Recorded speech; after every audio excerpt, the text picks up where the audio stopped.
This is the Aftermarket Radio Network.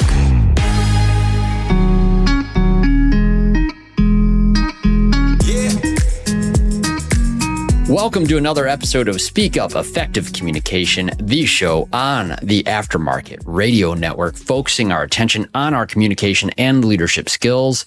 And I want to discuss part 2 now of this conversation.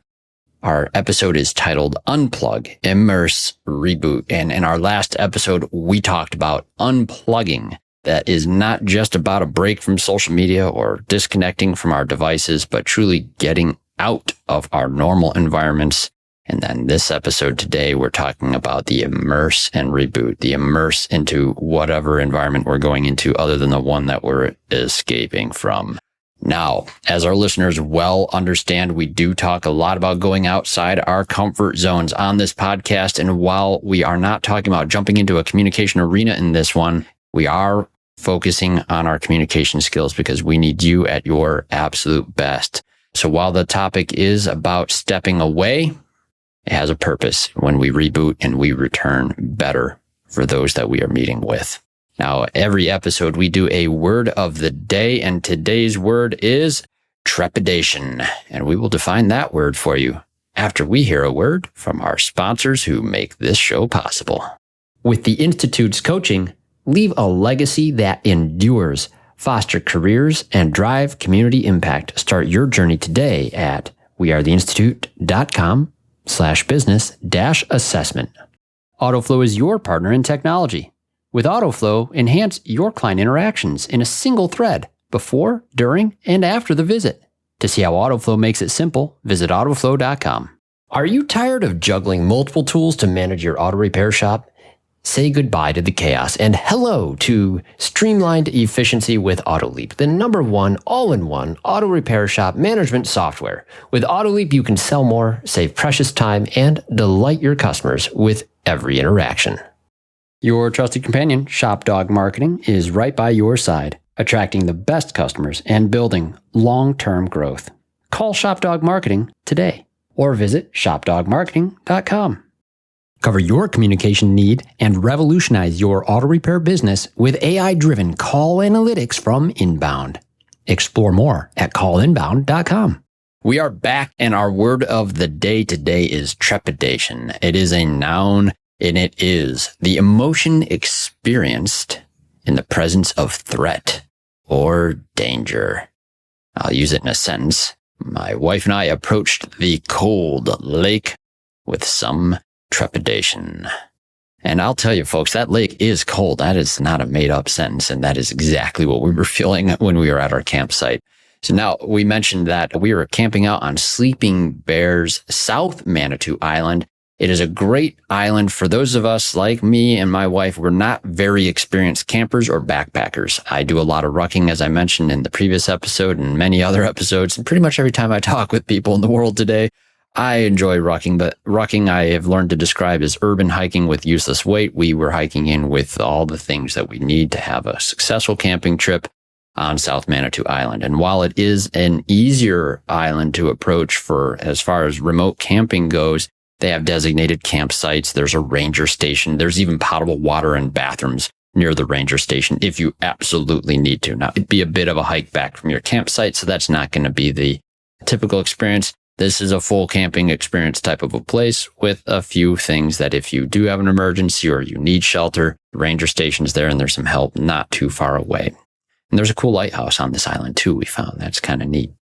But we were going to experience nature, and nature's what we experienced. Now, on this goal, we talked about 3 goals that we had in the previous episode. One goal was to disconnect, the other is to immerse in nature, and reboot is the 3rd goal. And this is all based on a lot of the reading that I've been doing over the last few years, and I was seeking what is termed as the 3-day effect. The 3-day effect.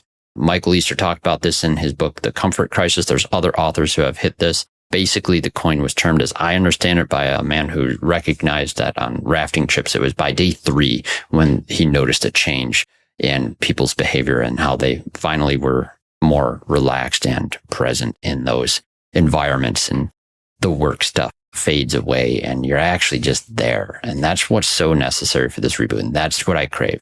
Now, I will say this again, goal number 1 was very important to achieve goal number 2 of this immersion in nature, goal 1 being that unplug element.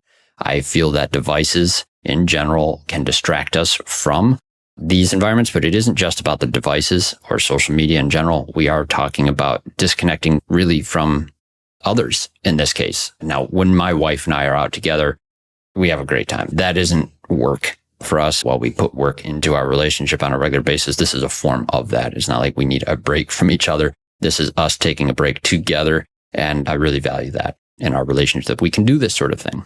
So we did our research, South Manitou being the more accessible spot. And since North Manitou's closed, that's where we went. So I mentioned the potable water in the bathrooms. That sounds like not roughing it to a lot of you real campers out there, I'm sure. But big exception is that there's no food available for us on the island. There are a few residents there who probably in an emergency would share, I'm sure.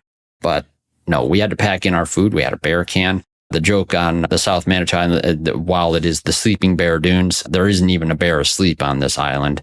The only things that we have on that island are affectionately termed micro bears, which is relating to chipmunks, which I will say are unusually large for chipmunks that you'll experience on an island, but they will tear into any food you have, and everyone is warned. So we hiked in with a bear can. We want to do some trails someday in bear country, so we were practicing with that as it is. And this can, I thought, was full with too much food. I thought we had enough to stay a week. We barely had enough, as we found out into the final and third day.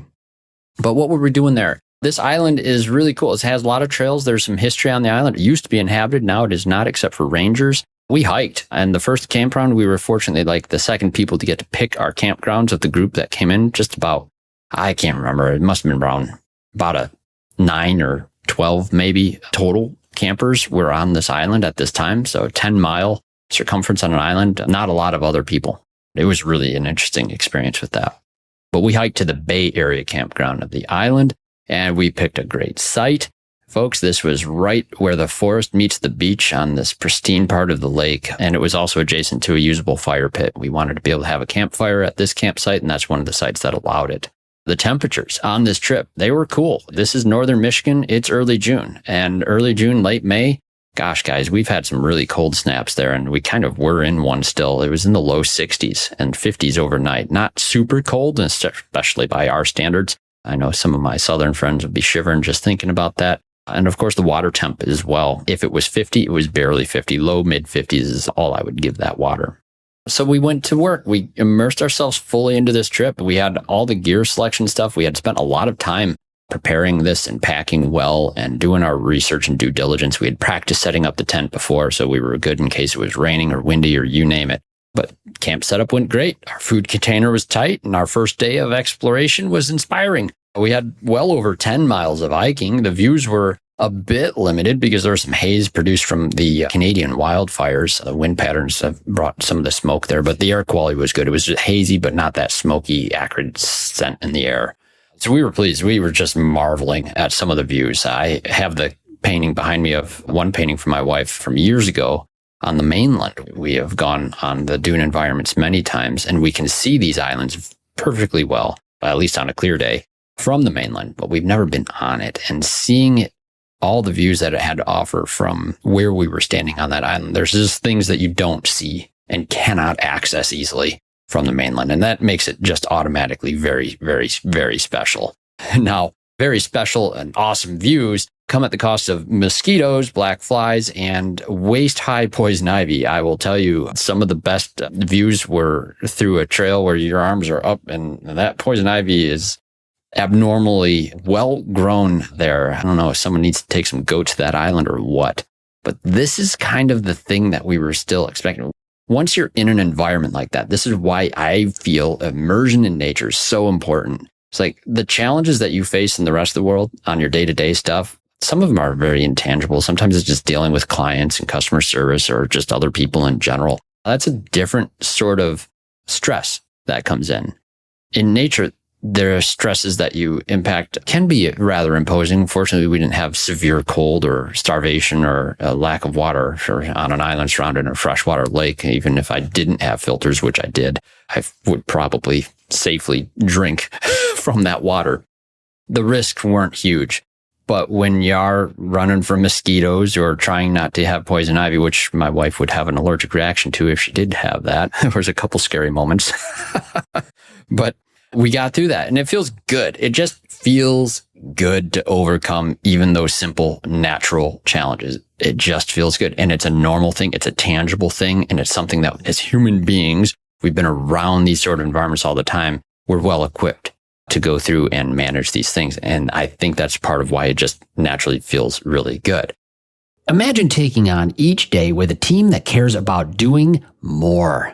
They're motivated, skilled, humble, and hungry. They're invested in your shop's success because that success helps them do more than just sell jobs and fix cars. At the Institute, we believe a thriving business is built on its people. Our comprehensive coaching and peer groups help you become a leader who is capable of inspiring your employees to reach new heights, capable to deliver exceptional customer service, and capable to grow your business into a respected pillar of your community. Start your legacy at wearetheinstitute.com/business-assessment. It's time for today's Suck Less Spotlight from AutoFlow. Today's spotlight is on advisor eye twitches. Listen, clients like to stay informed throughout the repair process, and studies indicate clients are most satisfied receiving text updates versus phone calls.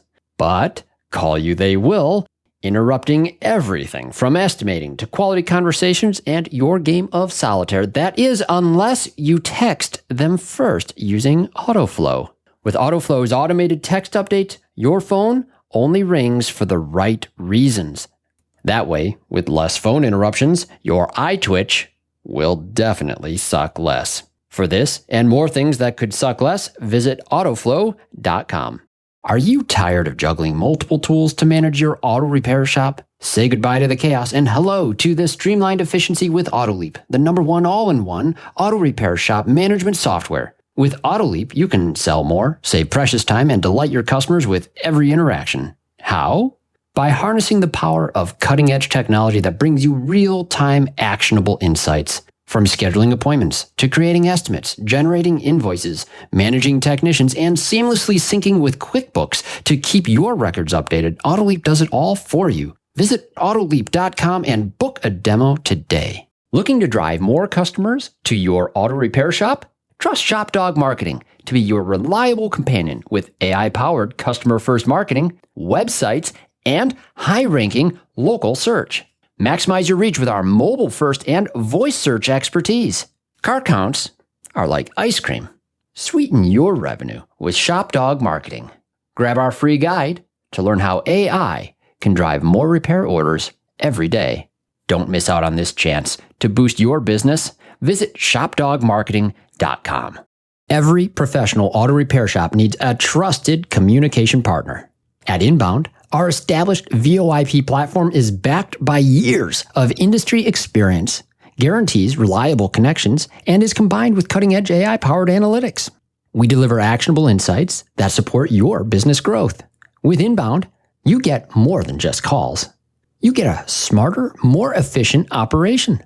Get Inbound on your team today and see how we can transform your business.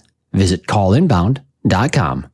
For me, one of the most interesting parts of our camp trip, it's hard to find dead and down firewood for a campfire when you're especially a national park where you will not be chopping down trees. There's not firewood for purchase. You don't have a chainsaw. I didn't have an axe or a hatchet or anything with me on this trip to find the larger pieces.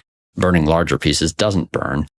Very good. And the little stuff burns up quickly. If you're trying to have a campfire for warmth or for a purpose, it's a challenge. Those of you who have more experience than I do camping are probably much more well aware of this. I only had a Leatherman with a saw, which, by the way, worked really, really good. The Leatherman, what is it? The Signal? Oh my gosh, the wood saw on that thing, some of the thicker branches we were finding, cut through like butter. That was amazing for a hand tool.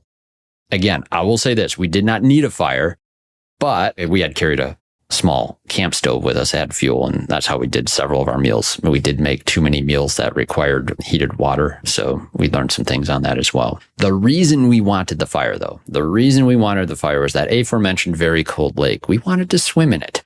Now, is that a smart thing to do if you're in a cooler environment on a very cold lake and you don't have a means to warm yourself up? We weren't too worried about like our actual lives. But we did want to have a nice fire to warm up by after we go swimming in the lake. And since firewood is so hard to come by, at day one, we pretty much gave up on that. I just didn't have the nerve to go in the freezing cold lake. There's some reasons I don't like the cold, or I should say the cold doesn't like me. But day one, we did not swim. Day two, it was cloudy and cooler and a little bit breezier. Not as much haze, so good views. We put less pressure on ourselves for camping on the island. We easily hiked 10 miles the first day, 8 miles the second day. But the cool thing is we went the different direction on our hike on the island, and we had made note on our way out. It's like, oh, there's good firewood. Oh, there's good firewood. Our minds were now totally into that zone. Like, it was part of the fun, was thinking, there's something useful there. There's some great stuff written on this. Michael Easter, in his follow-up book that he did after the comfort crisis called Scarcity Brain, he talks about this.